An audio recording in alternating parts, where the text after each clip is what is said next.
Class 6 আজকে আমি তোমাদের শতকরার অঙ্ক করাবো। ওয়েস্ট বেঙ্গল বোর্ডে যে বইটি আছে গণিত প্রভা, সেখান থেকে আমি নিজে করি 9.2 পৃষ্ঠা 111 থেকে অঙ্ক করাবো। এই বইটির ছবি তোমরা দেখে নাও, আর আমরা যে অনুশীলনীটি করছি সেটাও তোমাদের দেখিয়ে দিলাম। ঠিক আছে?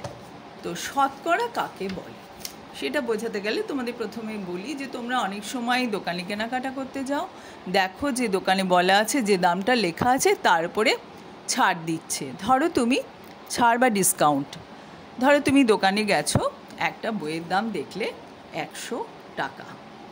এবার দোকানদার বললেন যে এই 100 টাকার ওপরে আমি 10% ছাড় দেব, তাহলে তুমি বইটি কত দিয়ে কিনবে? আচ্ছা, 100 টাকায় 10% ছাড় দেওয়ার কথার অর্থ হচ্ছে 100 টাকায় 10 টাকা ছাড় দেবে। এটা হলো পারসেন্ট, ইংরেজিতে বলে পারসেন্ট। সেন্ট মানে হচ্ছে 100, পার মানে প্রতি 100, আর বাংলায় আমরা বলি হচ্ছে শতকরা। ঠিক আছে? এটা শতকরা বা পার্সেন্টেজের চিহ্ন, পার্সেন্টেজ। ঠিক আছে? এবার 100 টাকা হচ্ছে বইটার দাম। কেমন? বইয়ের দাম অরিজিনাল দাম ছিল 100 টাকা, তাতে 10% ছাড় দেবে বলেছে, মানে 10% টাকা বাদ দিয়ে দেবে। তাহলে আমরা কি বুঝবো? 100 টাকা তো দাম, তাতে 10 টাকা আমাকে কম দেবে, বাদ দিয়ে দেবে। 10 টাকা বাদ দিয়ে যে দাম 90 টাকা, অর্থাৎ তুমি 100 টাকার বইটা 90 টাকায় কিনতে পারবে। তাহলে 10% কথার অর্থ বুঝলে 10%, আবার আমি লিখছি 10% বা শতকরা 10 কথার অর্থ হচ্ছে 100-তে 10। টাকা হলে 100 টাকায় 10 টাকা, এইরকমভাবে। তো এবার ধরো আরেকটা বই তুমি দেখলে, সেই বইটার দাম হচ্ছে 200 টাকা। ওটাতেও বলেছে 200 টাকাতেও বলেছে 10% ছাড় দেবে। তাহলে তুমি কি করে হিসেব করবে যে আমি এখন কত দাম দিয়ে কিনবো?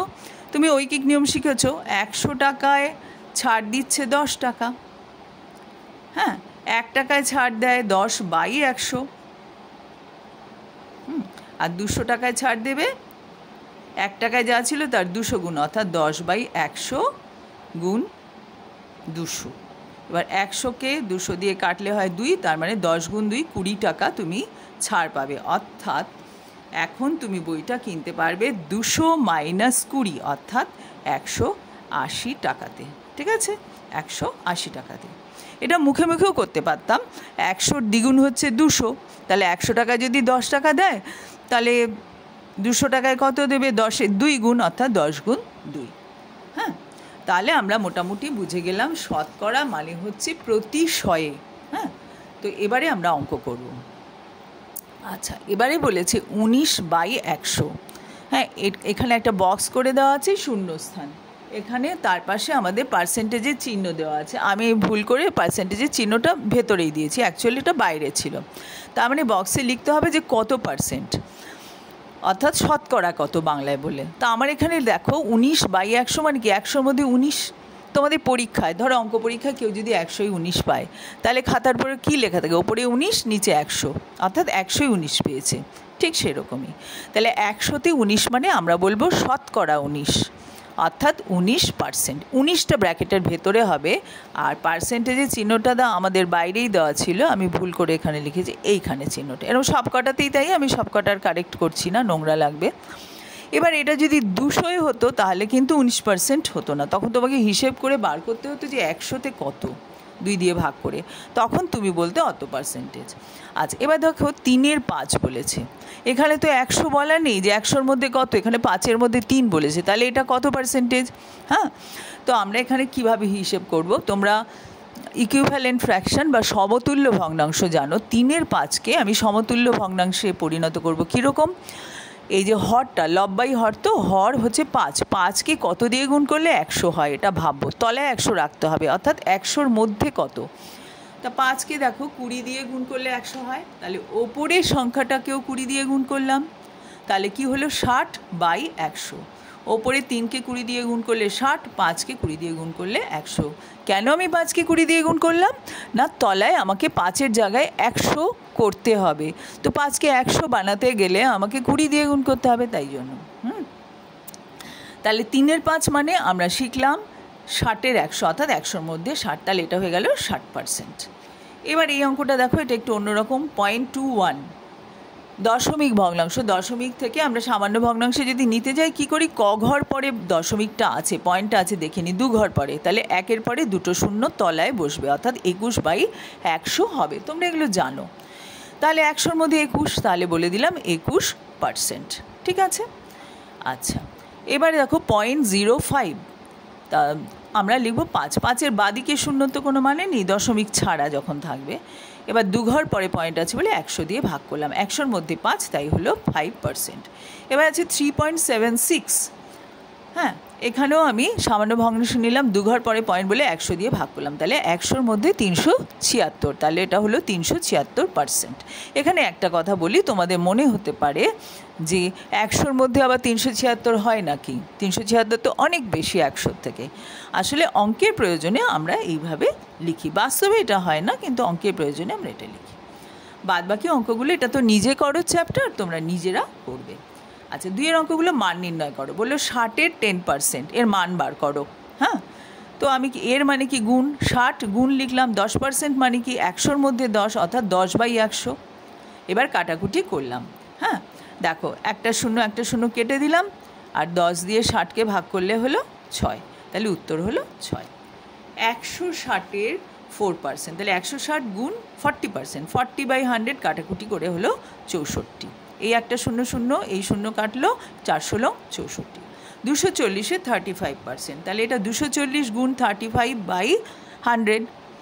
তো আমরা 5 দিয়ে 5 7 35, আর এই শূন্য আগে কেটে নিয়েছিলাম, 5 2 10, এই 2 দিয়ে 24কে আবার কাটলাম, 12 হলো, তাহলে 12 গুণ 7 84। ঠিক আছে? 3600-র 18%, তাহলে 3600 গুণ 18/100, 100 দিয়ে 3600কে ভাগ করলে হয় 36 থাকে ভাগফল, 36 গুণ 18 করে এই উত্তরটা হলো। ঠিক আছে? আমরা এবার একটা প্রশ্নের অঙ্ক করব। আমাকে দাদু মেলায় যাবার জন্য 50 টাকা দিলেন, আমি সেই টাকার 70% খরচ করলাম, আর বাকি টাকা ওই ভাড়ে ফেলে দিলাম। টাকা জমায় যে ভাড়ে, সেই ভাড়ে ফেলে দিলাম। কত টাকা খরচ করলাম, কত টাকা জমালাম? তাহলে খরচ করলাম কত? 50 টাকা দাদু দিয়েছিলেন মোট, তার 70% খরচ করেছি বলা আছে। কত পার্সেন্ট? 70%। তাহলে 50 টাকা এর 70% খরচ করলাম। তাহলে পরের লাইনে সমান সমান চিহ্ন দিতে ভুলবে না। সমান 50 টাকা গুণ 70/100। এবার কাটাকুটি করলাম, 50 দিয়ে 100কে ভাগ করলে হয় 2, 2 দিয়ে 70কে ভাগ করলে হয় 35, তাহলে হলো 35 টাকা, অর্থাৎ 35 টাকা খরচ করেছি। তা বাকি টাকা ভাড়ে জমিয়েছি, তাহলে বাকি টাকা হলো 50 মাইনাস 35 করে হলো 15 টাকা। ঠিক আছে? আশা করি বুঝতে পারলে। নেক্সট অঙ্ক, এবছরের অঙ্ক পরীক্ষায় আমাদের ক্লাসের 60% ছাত্রছাত্রী 80-র বেশি নম্বর পেয়েছে। আমাদের ক্লাসে মোট ছাত্রছাত্রী হচ্ছে 50 জন। তাহলে কতজন ছাত্রছাত্রী 80-র বেশি পেয়েছে? তাহলে প্রথমে মোট ছাত্রছাত্রীর সংখ্যা লিখলাম 50। ঠিক আছে? এর এই 50 জনের কত পার্সেন্ট? না 60% কি পেয়েছে? 80-র বেশি নম্বর পেয়েছে। এই 50 জনের 60% 80-র বেশি নম্বর পেয়েছে। এবার প্রশ্ন হচ্ছে কতজন পেয়েছে 80-র বেশি? তাহলে 80-র বেশি নম্বর পেয়েছে সমান হচ্ছে 50, মোট ছাত্রছাত্রী ছিল তো 50, তার 60%, তাহলে 50 এর মানে গুণ 50 গুণ 60/100। 60% মানে কি 60/100, তলায় 100 বসবে, তাহলে এটা সমান হলো 30 জন। তাহলে 30 জন 80-র বেশি নম্বর পেয়েছে। ঠিক আছে? সবাই বুঝতে পারলে? আচ্ছা, এছাড়া আরও দু একটা জিনিস একটু বলে দিই। সবসময় তোমরা কি করবে, আমার তো এই অবধি এই প্রশ্নাঙ্ক হয়ে গেল, তোমাকে যদি পার্সেন্টেজ থেকে ধরো বললো 25%, এটাকে বললো ভগ্নাংশে নিতে, তাহলে তুমি কি করবে? 25/100 লিখে দেবে। এবার কাটাকাটি করে যা হলো 1/4 হলো, সেটা কোনো ব্যাপার না। বললো ধরো 32%, 32% মানে কি? তুমি বলবে 32/100।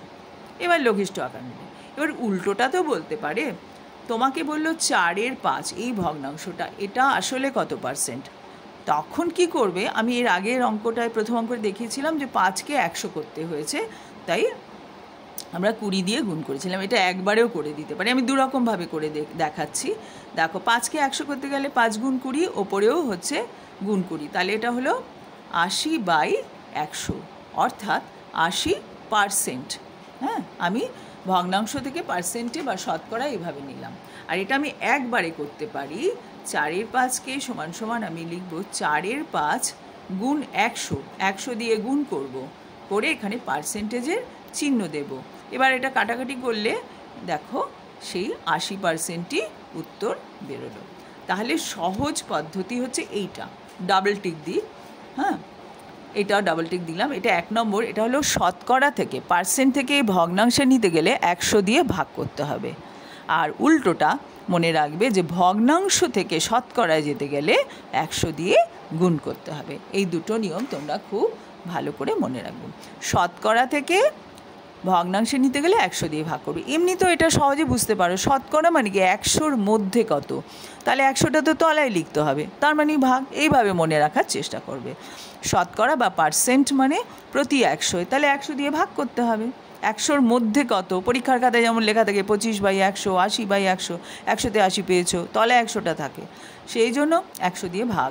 আর উল্টোটা হলে উল্টোটা, এখানে গুণ করতে হবে। ভগ্নাংশকে শতকরায় নিতে গেলে 100 দিয়ে গুণ করতে হবে। এরপরে তো খুব চটপট করে অঙ্ক করতে হবে, তাই এই দুটো নিয়ম মাথায় রাখবে। এটা 1 নম্বর নিয়ম, আর এটা হচ্ছে 2 নম্বরের জন্য, মানে দুটো টাইপ আর কি। ঠিক আছে, তাহলে এখানেই শেষ করছি। তোমরা বুঝতে না পারলে অবশ্যই আমাকে জানাবে। আর এই সঙ্গে বলি, ক্লাস 6-এর কিন্তু আমার আরও অনেক ভিডিও রয়েছে। তোমরা আমার চ্যানেলে গিয়ে, আমার চ্যানেলের নাম ম্যাথস্ট্রিক্স উইথ শিকতা, চ্যানেলে গিয়ে প্লে লিস্টে তোমাদের ক্লাস 6-এর ভিডিওগুলো আলাদা করে রাখা আছে, পেয়ে যাবে। সেখান থেকে তোমরা দেখে নিতে পারবে যে তোমাদের কি কি ভিডিও প্রয়োজন। যেমন লসাগু গসাগুর অঙ্ক করা আছে, ভগ্নাংশের অঙ্ক করা আছে, জ্যামিতি আছে কিছু, বিন্দু সরলরেখা এটসেট্রা, এরকম আরও অনেক কিছু আছে। এছাড়াও কিছু টিপস আমি তোমাদের দিই, যে যেমন ধরো 5 দিয়ে কোন কোন সংখ্যা বিভাজ্য, 7 দিয়ে কোন কোন সংখ্যা বিভাজ্য, এবং 1 থেকে 10 অবধি এগুলো দেওয়া আছে। এছাড়াও ছোটোখাটো টিপস দেওয়া আছে, খুব সহজে কী করে গুণ করা যায়, তোমরা কিন্তু চাইলেই দেখে নিতে পারো। ঠিক আছে, থ্যাংক ইউ।